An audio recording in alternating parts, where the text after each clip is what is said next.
भागवत कहती है कि एक बार की बात है, सबसे पहले भगवान को मारने के लिए पूतना आती है। हाँ, कंस ने मीटिंग बुलाई और मीटिंग बुलाकर कंस ने कहा जितने छोटे छोटे बच्चे अभी हुए इन सबको मार दिया जाए।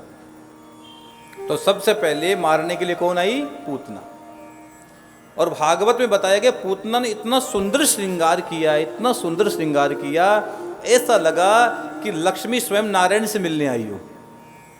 इतना सुंदर श्रृंगार करके आई है, ऐसा लगा कि स्वयं लक्ष्मी नारायण से मिलने के लिए आई है, लक्ष्मी नारायण से मिलने के लिए आई। इतना सुंदर श्रृंगार किया। और सीधी जहां छोटे से कन्हैया सो रहे थे, बलराम जी सो रहे थे, दाऊ भैया सो रहे थे, वहां वो सीधी की सीधी चली गई, सीधी की सीधी वहां पहुंच गई। न तो रोहिणी ने रोका, न यशोदा ने रोका, दोनों ने रोका नहीं, सीधी पहुंच गई, सीधी पहुंच गई। अब एक बात बताऊं, अब छोटे से कन्हैया सो रहे थे और छोटे से कन्हैया को उन्होंने गोद में ले लिया, भगवान कृष्ण को गोद में ले लिया। सच में पूतना किस्मत वाली है कि उसने भगवान को गोद में ले लिया। और पूतना क्या लेकर आई थी अपने स्तनों में? विष भरकर लाई थी, विष भरा दूध लेके आई थी कि भगवान को पिलाऊंगी। और जैसे भगवान ने कहा पूतना मुझसे गलत जगह आ गई तू, आज मैं कहाँ मीठे पकवान खाने वाला हूँ, मैं मक्खन मिश्री खाने वाला हूँ, तू कहाँ मुझे ये दूध विष भरा, इधर शंकर भगवान की ओर चली जाती, अगर विष ही पिलाना था उधर चली जाती, इधर क्यों आ गई? लेकिन वो आ गई तो आ गई, कई बार हो जाती है गलती, तो हो जाती इसमें क्या है। तो पूतना पहुंच गई और पूतना ने जैसे भगवान को दूध पिलाना प्रारंभ किया, और जैसे पहले पूतना आई ना, तो पूतना ने भगवान को गोद में लिया तो भगवान ने आंखें बंद कर ली थी, भागवत में लिखा है। तो ये बताओ भगवान ने आंखें क्यों बंद की? यहां अलग अलग संतों ने अलग अलग भाव दिए। एक संत ने यह लिखा है कि भगवान ने सोचा कि अगर पूतना को मैंने देख लिया, अगर पूतना ने मेरे को देख लिया तो नेत्र मिलने से प्रेम हो जाता है, नेत्र मिलने से प्रेम हो जाता है। अगर प्रेम हो गया तो मैं इस पूतना को मार नहीं पाऊंगा। दूसरे संत ने कहा नहीं भाई नहीं, ऐसी बात नहीं है। दूसरे संत ने कहा भगवान ने आंखें इसलिए बंद की कि भगवान सोचते हैं कि मैं शंकर भगवान का ध्यान कर लूं, शंकर का ध्यान करने लगे, ये मुझे विष पिलानी आई, प्रभु अब विष आप पी लेना, ये दूध में पी लूं। हाँ, तीसरे संत ने कहा नहीं नहीं भाई बात ऐसी नहीं है। भगवान ने सोचा हमेशा अच्छी वस्तु का दर्शन किया जाता है। भगवान ने कहा ये राक्षसी है, दर्शन के योग्य नहीं है, हमेशा अच्छी वस्तु का दर्शन किया जाता है, इसलिए भगवान ने आंखें बंद कर ली। चौथे भाव ने कहा भगवान ने डर के मारे आंखें बंद कर ली, बच्चे थे डर गए होंगे। पांचवें संत ने कहा भगवान ने सोचा मेरी दृष्टि राक्षसों के जीवन में भय उत्पन्न करती है, अगर मेरे को देख डर कर भाग गई तो वैसे गड़बड़ हो जाएगा, मुक्ति नहीं होगी, इसकी मुक्ति तो करनी जरूरी है। और छठे संत ने कह दिया भाई ये मुझे माँ के भाव में दूध पिलानी आई है, कहीं लज्जा आ गई तो ये नहीं पिला पाएगी तो इसकी मुक्ति का भाव कैसे प्रकट होगा। और यहाँ भगवान ने कहा ठीक है मौसी, अब तेरी इच्छा भी पूरी कर देता हूं, तेरी इच्छा भी पूरी किए देता हूं। हाँ, और भगवान को दूध पिलाने लगी। और भगवान ने दूध पीने के बहाने शंकर भगवान से कहा प्रभु मैं पी तो रहा हूं, आप जानो आप मेरी रक्षा करना। और शंकर भगवान का ध्यान किया और दूध पीने लगे। और दूध के साथ साथ भगवान क्या करते हैं, पूतना के प्राणों को खींचना प्रारंभ कर देते हैं, पूतना के प्राणों को खींचना प्रारंभ करते हैं, प्राण खींच रहे हैं पूतना की। हाँ, और पूतना कहती है पूतना, इनका काल्पनिक नाम है पूतना। पूत कहते हैं पुत्र को, बेटे को। पूतना छोड़ दे बेटा, ए पूतना छोड़ दे, छोड़ दे। भगवान कहते मौसी या तुम पकड़ते नहीं है और पकड़ने के बाद ही छोड़ते नहीं है, पूरी मुक्ति करके छोड़ते हैं। तू बहुत मुश्किल से हमारी पकड़ में आई, बहुत घूमी है तू बाहर, आज हमारी पकड़ में आ गई, तो भगवान ने पूतना के प्राणों को खींच लिया और पूतना धड़ाम से जमीन पर ही गिर पड़ी। पूतना गिर पड़ी। और नंद बाबा ने आकर, और भागवत में यह भी लिखा है कि पूतना का शरीर कितना बड़ा था भाई, 6 कोस का, यानी 18 किलोमीटर का शरीर था। 18 किलोमीटर का शरीर था और भगवान उस पर खेलने लगे बच्चे की भांति। हाँ, नंद बाबा आते हैं और आकर छोटे से कन्हैया को लेते हैं। और या सुखदेव जी कहते, परीक्षित सुनो, ये पूतना कौन थी बताऊं? ये पूतना राजा बलि की बेटी थी। राजा बलि की बेटी थी।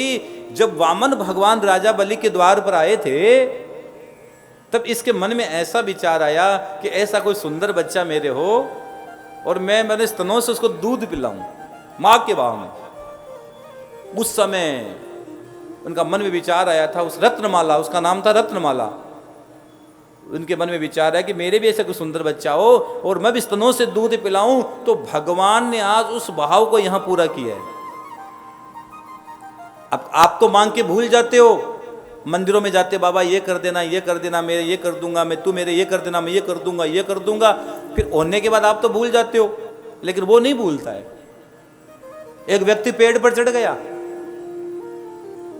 एक व्यक्ति पेड़ पर चढ़ गया, चढ़ तो गया, उतरना नहीं जानता था, चढ़ नहीं जानता था, जैसे अभिमन्यु निकलना नहीं जानता था, तो वो चढ़ गया। अब उतरना तो जानता नहीं था, तो उसने कहा, भगवान, हे श्याम बाबा, हे राधा कृष्ण भगवान, हे महाकाल बाबा, अगर मैं नीचे उतर जाऊंगा तो 2 किलो लड्डू चढ़ाऊंगा। कितना लड्डू चढ़ाऊंगा मित्तल जी? 2 किलो।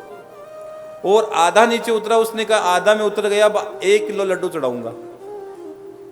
और नीचे उतर गया, तो उसने कहा आधा किलो लड्डू चढ़ाऊंगा। आधा, इतना तो उतर गया, पूरा नीचे उतर गया कि नहीं चढ़ाऊंगा, क्या कर लोगे? हाँ, तो भगवान कहते फिर चढ़ना, फिर बताऊंगा क्या कर लूंगा। तो आप भूल जाते हो, लेकिन वो नहीं भूलता है। या तो किसी मंदिर में जाओ, किसी देवालय में जाओ, किसी संत के पास जाओ, तो या तो हाँ मत बोलो, या तो बोलो मत। बोलो के अगर बात नहीं करोगे तो वहां से आपका ये संकल्प प्रारंभ हो जाता है। या तो बोलो ही मत। अगर आपने अपने मुंह से कुछ बात बोल दी है तो उसको पूरा करो, पूरा करो। हाँ, कई लोग जाते हैं मंदिरों में, जाते हैं, बाबा मेरे ये कर देना, मैं ये कर दूं, बाबा कर देते हैं, फिर आप डोलते रहते हो। कईयों को तो पता नहीं वो बोल के कहां आया हूं। हाँ, सब जगह गए, वहीं माथा ठोका, वहीं बोला, पता ही नहीं मैं कहां के बोल के आया हूं। लेकिन किसको कितना रुपया मांगते हो सब याद है, किसको कितना रुपया हमने दिया वो सब याद है। आज शाम को रसमलाई खानी है, कल जैसे वो क्या खाना है, रबड़ी खानी है, सब है। कल रबड़ी है तो याद तो है ही ना, रबड़ी तो याद रहेगी। जैसे आज 56 भोग है, कल रबड़ी है तो रबड़ी तो याद रहेगी भाई। हाँ, क्यों नहीं रहेगी रबड़ी? रबड़ी तो याद रहेगी भाई। राबड़ी खाइए, राबड़ी, रबड़ी नहीं, राबड़ी की कह रहा हूं, राबड़ी। आप लोगों ने राबड़ी नहीं खाई? राबड़ी नहीं खाई ना? राबड़ी किसकी बनती है बताओ? है किस चीज की बनाए? छाछ की बनाए। कुट्टा की राबड़ी खाएगी? कुट्टा की, कुट्टा की राबड़ी कौन खाई थे? उजू कौन कदी थे? खाटू में ख्वाशू था राबड़ी, खाटू आओ थारे खातिर स्पेशल राबड़ी बनाशू। राबड़ी बनाऊंगा बढ़िया। कुट्टा की राबड़ी, कुट्टा की बना दी ठेके से बा ना, उठा कर राबड़ी बनती है, उठा के राबड़ी बना दूंगा। और ये उमा जी क्या क्या बनती है? कौन सी राबड़ी बनती है? और एक खट्टा की राबड़ी भी है, खट्टा की राबड़ी बना दी। और बताओ?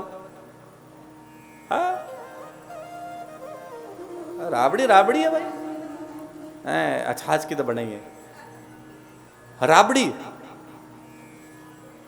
और हमारे यहाँ उस दिन राबड़ी जरूर बनाते हैं। हमारे तो राबड़ी बनती है भाई, हमारे घर में तो राबड़ी आज भी बनती है। और मैं घर जाता हूँ तो मैं कहता हूँ माँ से, माँ राबड़ी खानी है। हाँ, मैं घर जाता हूँ, कभी कभी मुझे बहुत कम समय मिलता है घर जाने का, तो न के बराबर ही मिलता है। लेकिन जब कभी पहुँच जाता हूँ घर तो माँ से कहता हूँ, माँ राबड़ी खानी है मुझे। राबड़ी खानी है, बाजरे की रोटी खानी है। क्योंकि भाई एक बात बोलूं, 365 दिन बाहर ही खाते हैं, 365 दिन बाहर खाते। कभी कभी तो घर में जाकर माँ के हाथ का भोजन मिलता है, कभी कभी तो घर में बैठकर भोजन मिलता है, नहीं तो रोज बाहर ही रहना जीवन में, हर दिन 17 साल से कंटिन्यू। हाँ, तो हम जीवन का ये लक्ष्य है। लेकिन जब बाजरे की रोटी मिलती है, राबड़ी मिलती है, सांगरी की सब्जी मिलती है, भगवान को भोग लगता है। आपने शीतला के दिन राबड़ी बनावा पा, शीतला होती है ना, शीतला, हाँ झूठी मत बरिया ना, शीतला के दिन राबड़ी बनावा, राबड़ी, हाँ राबड़ी तो साहब राबड़ी खुआऊंगा।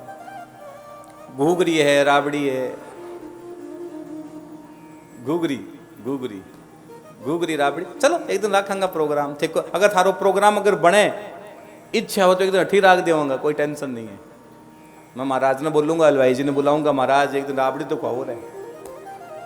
तो हो सके अगर कोई विशेष थारी इच्छा बन जाए तो एक दिन राबड़ी को प्रोग्राम रख लेंगे। उर्मिला जी टेंशन मत करे थे, हाँ एक दिन राबड़ी खाऊंगा पटाई। तो भगवान ने पूतना की मुक्ति की है।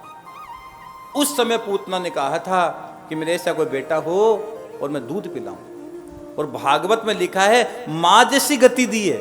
गति भी कैसे मिली? मां जैसी सदगति। गति और सदगति में फर्क होता है भाई रे। जैसे शरणागत और शरणागति में फर्क होता है, वैसे गति और सदगति में फर्क होता है। मां जैसी सदगति प्रदान कर दी, मां जैसी सदगति। हाँ,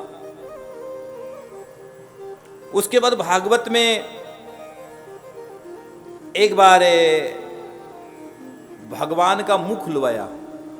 तृणावत नामक दैत्य भगवान को उड़कर लेकर चला गया, भगवान का गला दबाया, नीचे उसको लेकर आए, उसके ऊपर खेलने लगे।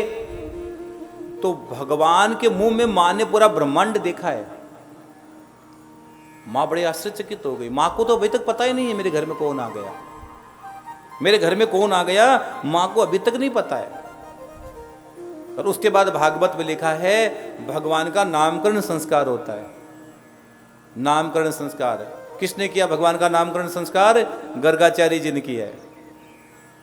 कहां पर किया भगवान का नामकरण संस्कार? गौशाला में, जहां गायें रहती है वहां भगवान का नामकरण संस्कार किया। गाओ विश्वस्य मातर है, गाय तो विश्व की मां है। कलयुग के बहुत बड़े संत हुए राम सुखदास जी महाराज, आपने नाम सुना नहीं सुना? 100 साल की उम्र के बाद उन्होंने शरीर को महाप्रयाण किया। उनको कोई तकलीफ हो गई तो डॉक्टर ने देखा, तो डॉक्टर को स्वयं राम का दर्शन हुआ भाई। उसने कहा भाई मेरे बस की बात नहीं। राम सुखदास जी का नाम कौन नहीं जानता, उनका नाम लेते ही जीवात्मा पवित्र हो जाती है। संत शिरोमणि थे वो। तो राम सुखदास जी महाराज जी ने अपनी वसीयत में लिखा है, राम सुखदास जी की वसीयत पढ़ना, कभी आप एक संत की वसीयत पढ़ना, आपके नेत्र के और अंदर के और बाहर के चक्षु खुल जाएंगे। उन्होंने कहा मेरा अंतिम संस्कार वहां किया जाए जहां गायें रहती हो। मेरा अंतिम संस्कार कहां किया जाए? जहां गायें रहती हो। मेरे नाम से जो है गायों का है। तो गायों के पास अंतिम संस्कार होने का मतलब क्या संत जानते नहीं थे? उनको पता है कि गायों के पास अगर मेरा अंतिम संस्कार हो गया तो मेरी मुक्ति हो जाएगी। और वो तो स्वयं उन्होंने प्राण त्यागे, सवेरे प्राण त्यागे, उन्होंने अपनी इच्छा से प्राण त्यागे, फिर भी उन्होंने लिख दिया, कह दिया। और वसीयत है, संत की वसीयत पढ़ना, छोटी सी पुस्तक है, कभी हाथ लगे तो पढ़ना। ईमानदारी से कहता हूं जिंदगी जीनी आ जाएगी। अगर अपने आप को जानना है कि हिमालय की पहाड़ियों में जाने की जरूरत नहीं है, एक संत के पास चले जाना, अपने आप को जान जाओगे। एक संत के पास चले जाना, अपने आप को जान जाओगे। एक संत की वसीयत पढ़ लेना, पता लग जाएगा कि जीवन क्या होता है। आप संतों के पास जाओगे, बैठोगे, तो पता लगेगा कहना क्या होता है। तो भगवान का नामकरण संस्कार गायों के बीच में होता है। और दोनों माताओं ने अपने पुत्र बदल लिए भाई, कि गुरु की परीक्षा ले। कई बार मन चंचल होता है, मन चंचल होता है कई बार, और हर समय मन चंचल नहीं होता, कभी कभी मन चंचल हो जाता है। तो दोनों माताओं ने अपने पुत्र बदले। और जब पुत्र बदले तो कथा कहती है रोहिणी के गोद में कौन है? श्री कृष्ण है। और यशोदा की गोद में कौन है? बलराम जी, दाऊ भैया। और गर्गाचार्य जी नामकरण करते हैं, हे यशोदा तेरी गोद में जो बच्चा है ये बल से परिपूर्ण है। और सुन, ये रोहिणी है, तेरा बेटा है, ये ध्यान रखना, ये यशोदा का नहीं है, ये रोहिणी का है, इसलिए इसका नाम रोहिणी होगा। और बल में अधिक है इसलिए इसका नाम आज से होगा बलराम। ये बड़ा है, ये छोटा है, ये बड़ा है, ये छोटा है। और ये बलराम जी कौन है? उस समय लखन भैया ने कहा कि प्रभु इस बार बहुत काम करना पड़ा है, इसमें त्रेता में बहुत काम करना पड़ा, आपके पीछे पीछे पीछे पीछे बहुत घुमाऊं, इस बार थोड़ा बड़ा बना देना, इस बार थोड़ा सा बड़ा, बड़ा आदमी का तो थोड़ा बड़ा तो बड़ा ही होता है, कि मुझे थोड़ा सा बड़ा बना देना।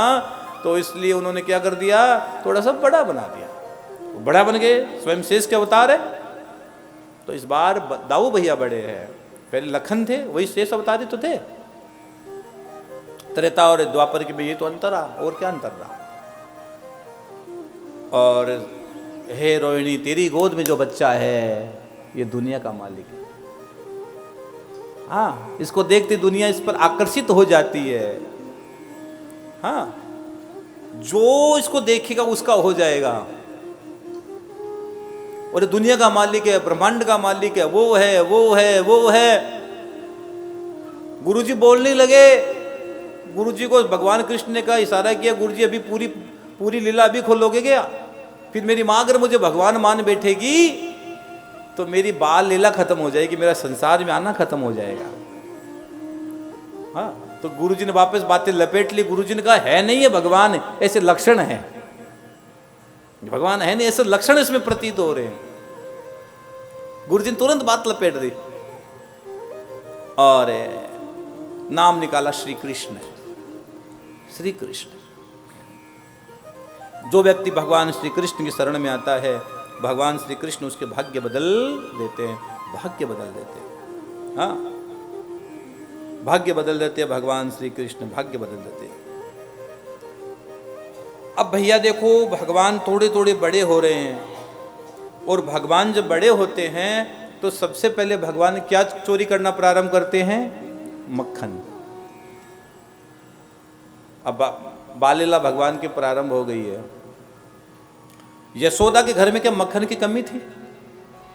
वो तो व्रज रानी थी, हाँ, नंद रानी थी, वो तो उनके घर में कमी नहीं थी वो। और पहले भगवान चोरी करना कहां से प्रारंभ करते? चोर अपने घर से चोरी करना प्रारंभ करता, फिर वो बाहर जाता है।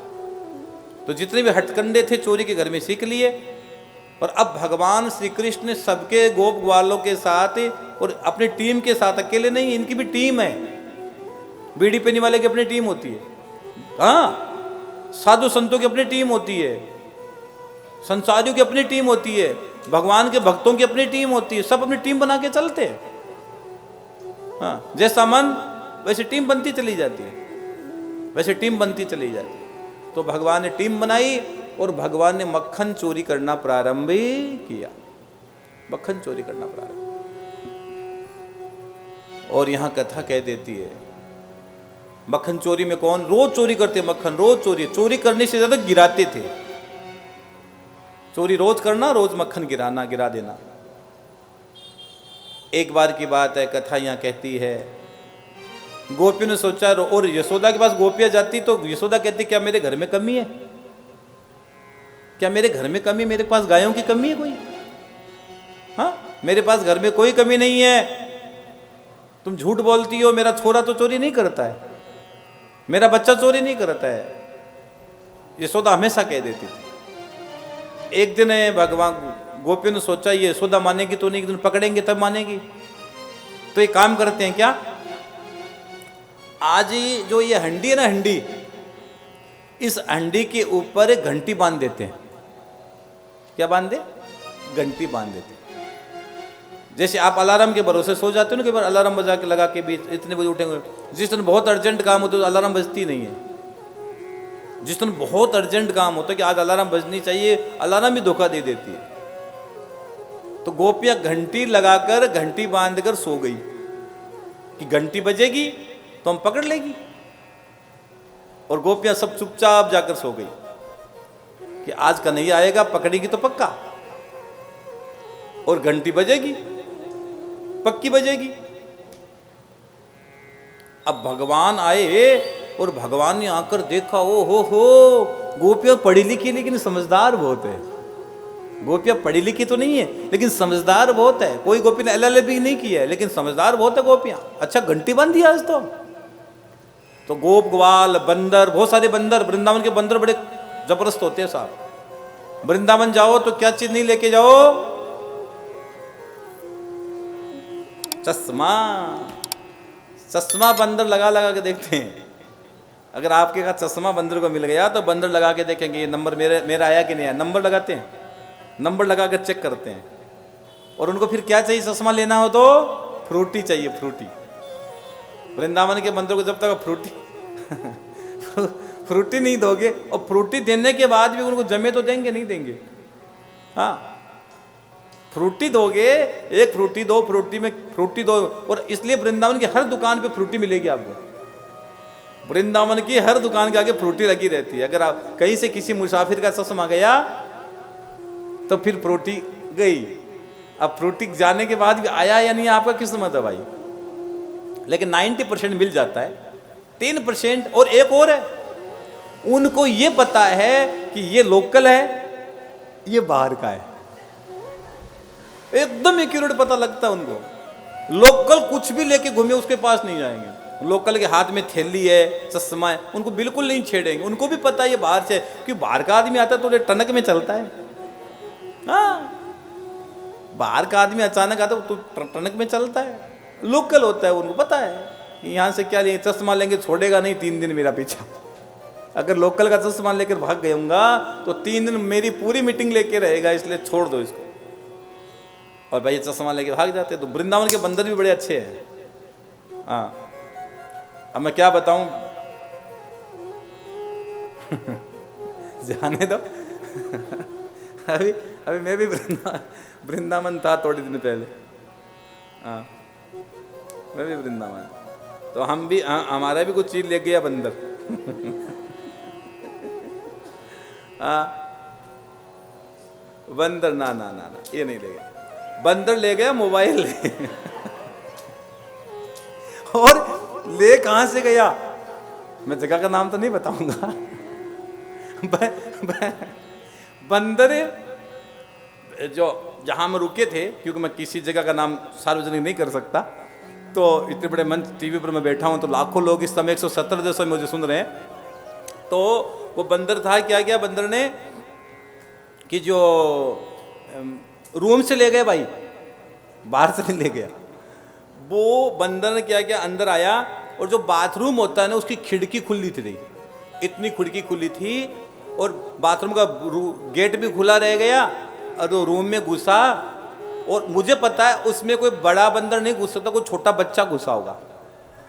वो आया, इधर उधर देखा, 2 मोबाइल पड़े थे, एक मोबाइल उठाया और एक मोबाइल लेकर चला गया। सुबह उठा, पता किया कि पता लगा अभी रात को ले गया, सोने के बाद है। और आपको पता मैं बहुत लेट तक सोता हूं, फिर भी सोने के बाद ले गया। अब सुबह पहले हमारे साथी लोग ढूंढे कि महाराज जी का मोबाइल ले गए। देखे तो वो CCTV कैमरे में पता लगा एक बंदर ले गया। गया तो गया। मैंने कहा तू भाई जैसे तो ऐसे ही चलो, ये बात याद आ गई शादी भूमि गोपाल की, सब उसी का तुम्हारा है क्या भैया। तो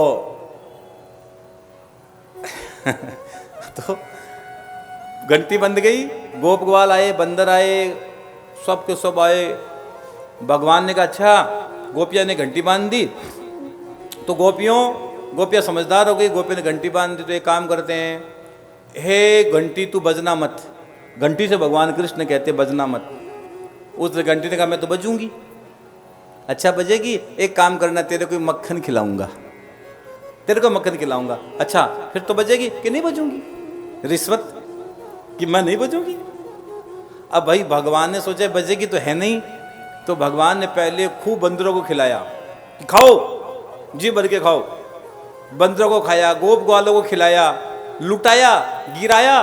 गोपी अलार्म के भरोसे सो रही है, घंटी बजेगी।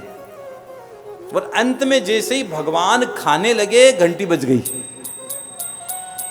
जैसे ही भगवान खाने लगे घंटी बजी और गोपियां आई, और गोपियां ने आकर भगवान को पकड़ लिया कि आज रंगे हाथ पकड़ा गया। गोपियों ने कहा आज रंगे हाथ पकड़ा गया ये कन्हैया, आज चल यशोदा के पास। और 40 साल की हट्टी कट्टी गोपी ने भगवान कृष्ण का हाथ पकड़ लिया। कन्हैया छोटे से नानने से बच्चे, चिन्ने से बच्चे, हाथ पकड़ लिया कि चल। उन्होंने कहा ए गोपी सुन, ए गोपी सुन, मुझे एक बार घंटी से बात करने दो, ये बजी क्यों? एक चल, नहीं नहीं एक बार बात। गोपी समझ ला। गोपी प्रेम तो करती थी कन्हैया से कि चल बात कर ले, कि तू बचा, घंटी तू बजी क्यों? तेरे को मक्खन के साथ बात हो गई थी कि सुन, तूने कन्हैया सुन, तूने नीचे गिराया में बजी कि नहीं बजी? कि तूने बंदरों को लुटाया में बजी कि नहीं बजी? तूने गोप ग्वालों को खिलाया में बजी कि नहीं बजी? कि और अब मेरे को क्या पता था, और मेरे को ऐसा लगता है कि जब तक आप खाने लगे कि मैं खाने लगा था तो क्यों बजी? कि आप जब तक भोग नहीं लगाते हो जब तक मैं बजती नहीं हूं। भगवान को भोग लगाते क्या बजाते हो भाई? घंटी बजाकर भगवान को भोग लगाते हो। अरे पहले कह देती तो अब ये बहुत गड़बड़ करेगी गोपी। अब भाई 40 वर्ष की गोपी ने भगवान का हाथ पकड़ लिया कि चल, पूरे गांव में कहूंगा चोर है तेरा नंद बाबा का छोरा, यशोदा का छोरा चोर है, ये अभी लेके जाऊंगी। और भाई पूरे गांव में हल्ला, गोप ग्वाल सब पीछे पीछे एक दूसरे के साथ हल्ला पर हल्ला चल रहा है। गोपी ने हाथ पकड़ रखा था। अब जिसको गुस्सा आता ना, जो पकड़ के चलता हमेशा आगे चलता है, और जिसको लेकर चलो वो पीछे चलता है, हमेशा ध्यान रखना। तो गोपी, भगवान कृष्ण तो आगे के पीछे पीछे चल रही है, गोपी हाथ पकड़ के रखा था। तो गोपी का उसका पति था ना, वो भी पास पास में चल रहा था। उस गोपी का पति भी पास पास में चल रहा था। तो उस गोपी के पति को इधर दूसरे हाथ से इशारा करते कि नहीं इधर आ, कि क्या तेरे को लड्डू दूंगा। लड्डू लड्डू कौन सा देगा? कि मोतीचूर वाला लड्डू दूंगा। कि एक ना एक, वो बोले एक नहीं मैं 5, कि 5 नहीं 7 लड्डू दूंगा, इधर आ। तो क्या वो आ गया लड्डू के चक्कर में, और लालच तो गला कटाता ही है। तो वो लड्डू के चक्कर में आया, और भगवान ने कहा ए गोपी सुन, गोपी सुन, मेरा हाथ दर्द करने लगा है, दूसरा वाला पकड़ ले। दूसरा वाला पकड़ ले। भगवान ने अपना हाथ छुटाया, उसके पति का हाथ उसके हाथ में दे दिया, और भगवान पीछे से जाकर अपने घर में सो गए। और गोपी कहते गांव का सबसे बड़ा चोर यही है जिसको हम पकड़ के लाई हूं। पूरे गांव में अल्लाह यशोदा के द्वार पहुंचे, ये यशोदा देख देख चोर लाई हूं, चोर। यशोदा अंदर से बाहर निकली, यशोदा जोर जोर से हंसने लगी। यशोदा कहती है बावरी तू देख, तूने किसका हाथ पकड़ रखा है, हैं? जैसे पीछे देखा फिर बोले अच्छा तू कहां से आया, तू क्या कर रहा था? कि लड्डू, वो लड्डू के चक्कर में आ गया कि पूरे गांव में बेइज्जती करवा दी। लड्डू तो मैं घर पे खिला देती। वो गोपी कह रही थी कि मेरे को हाथ तो जाना पहचाना लग रहा था, लेकिन मैं चक्कर में फंस गई कि कहां से ये चक्कर आ गया। हा? अरे वाह, ऐसे हमारे कन्हैया। एक दिन भगवान ने 40 साल की गोपी से कहा सुन मैं तेरा पति हूं। 40 साल की गोपी से कहा कि मैं तेरा पति हूं। उसने कहा तू मेरा कैसे पति बता? मेरे पति को पता लगा तो डंडे से पीटेगा। अच्छा तू मेरा पति है? कि हाँ तेरा पति हूं, तेरी बहन का भी पति हूं। ले, ये कन्हैया की लीला है कि तू गोपी कहते कैसी हो तू मेरे पति बताओ। तो भगवान कहते सुन गोपी, तू रोज कहती है कि नहीं कहती है?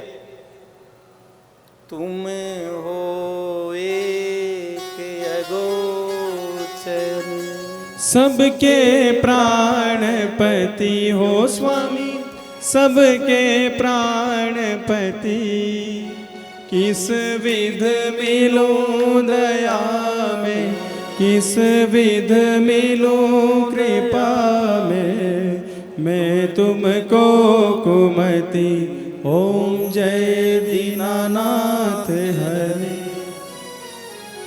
सब में तू आती है कि नहीं आती है? आती है कि नहीं आती है? कि आती हूँ। हुआ कि नहीं हुआ तेरा पति? कि हाँ मेरे पति देवता मेरे पति हो गए। ऐसी लीला भगवान। एक बार भगवान ने मिट्टी खा ली। मिट्टी सबने खाई है, ऐसा कोई बच्चा नहीं होगा जिसने मिट्टी नहीं खाई है। इसलिए आदमी अंतिम समय में चाहता मेरे गांव की मिट्टी मुझे नसीब हो जाए। आदमी जहां जहाँ रहता है, जहाँ बचपन बीतता है, उसको वो मिट्टी अच्छी लगती है। हर कोई बच्चे तो खोरिए खाते हैं, कोई मिट्टी खाते हैं, कोई कुछ खाते हैं, कोई चौंक खा लेते हैं, कोई, हम तो मारवाड़ी लोग हैं तो बर्ता खा लेते थे, बर्ता बर्ता चौंक, जो भी है, खाना तो सबको है। तो मिट्टी सबने खाई है, और मिट्टी नहीं खाई ऐसा बचपन क्या हो सकता है भाई? हाँ, तो जैसे ही भगवान ने मिट्टी खाई तो शिकायत कर दी, तो माँ ने जब मुंह खुलवाया, तेरे लाला ने माटी खाई, यशोदा सुन, तेरे लाला ने माटी खाई है। तो मुंह खुलवाया तो माँ को पूरा का पूरा ब्रह्मांड नजर आया। माँ ने पूरा ब्रह्मांड का दर्शन किया, और माँ ने कहा, सब कुछ भूल गई, और माँ ने कहा, लगता है मेरे बच्चे किसी ने नजर लगा दी। भगवान की लीला है, पूरा ब्रह्मांड माँ को नजर आता है, पूरा का पूरा ब्रह्मांड माँ को नजर आता है। एक दिन भगवान को माँ बांधना चाहती है, हाँ, और माँ बांधना चाहती है तो 2 अंगुल रस्सी छोटी पड़ जाती है। पहले तो बहुत माँ दौड़ती है, अंत में माँ शरणागति को प्राप्त हो जाती है, हार जाती है, तब भगवान बंधन में आते हैं। माँ हार गई, थक गई, माँ बांधना चाहती है, 2 अंगुल रस्सी छोटी पड़ती है। 2 अंगुल क्या है? जब तक आपके जीवन में भक्ति और वैराग्य प्रकट नहीं होगा, तब तक भगवान आपके बंधन में नहीं आएंगे। हाँ, भगवान आपके बंधन में नहीं आएंगे। उंगल से बांध दिया, भगवान के द्वारा 2 वृक्षों का कल्याण होता है। हाँ, और यहाँ कथा एक चीज और भी कहते हैं। उसके बाद भागवत में यमुलार्जुन और नलकुबर मणिग्रीव का भगवान उद्धार करते हैं। फिर भगवान ने फल बेचने वाले पर कृपा करते हैं। एक फल बेचने वाले आती, कोई फल ले लो, कोई फल ले लो। आज किसी ने ध्यान नहीं दिया, भगवान चले गए फल लाने के लिए। उसने कहा कुछ लेकर आओ, यूँ फल नहीं मिलेगा। तो अपने छोटे से हाथ में धान्य लेकर गए, और रास्ते में पूरा का पूरा धान्य बिखर गया, और उसने हाथ जाकर कन्हैया ने मांडे ऐसे किए, और उस फल बेचने वाले ने पूरा का पूरी टोकरी के फल सब खाली कर दिए। जब जाकर घर में देखा, टोकरी से जब पर्दा हटाया तो टोकरी रत्नों से भरी पड़ी थी, रत्नों से भरी पड़ी थी। उस फल बेचने वाले ने कहा, मैंने जीवन में फल तो बहुत बेचे, लेकिन ऐसा खरीदार मुझे कभी नहीं मिला, कभी नहीं मिला, कभी नहीं मिला। उसके बाद भागवत में लिखा गया है, अघासुर का मोक्ष भगवान के द्वारा होता है। ब्रह्मा जी पर भगवान कृपा करते हैं। एक बार भगवान जब गोवत्स बनाए गए, सबसे पहले बछड़े चराने वाले बनाए गए, गोवत्स बनाए गए। हाँ, वृंदावन में भगवान जब आए तो सबसे पहले गोवत्स बनाए गए। गाय को चराना आसान है, बछड़ों को चराना मुश्किल है। बड़ों को रखना आसान, छोटे छोटे बच्चों को रखना बहुत मुश्किल है। इनकी अपनी दुनिया होती है, इनकी अपनी लीला होती है। हाँ, इनको किसी से कोई मतलब नहीं, इनकी अपनी दुनिया है।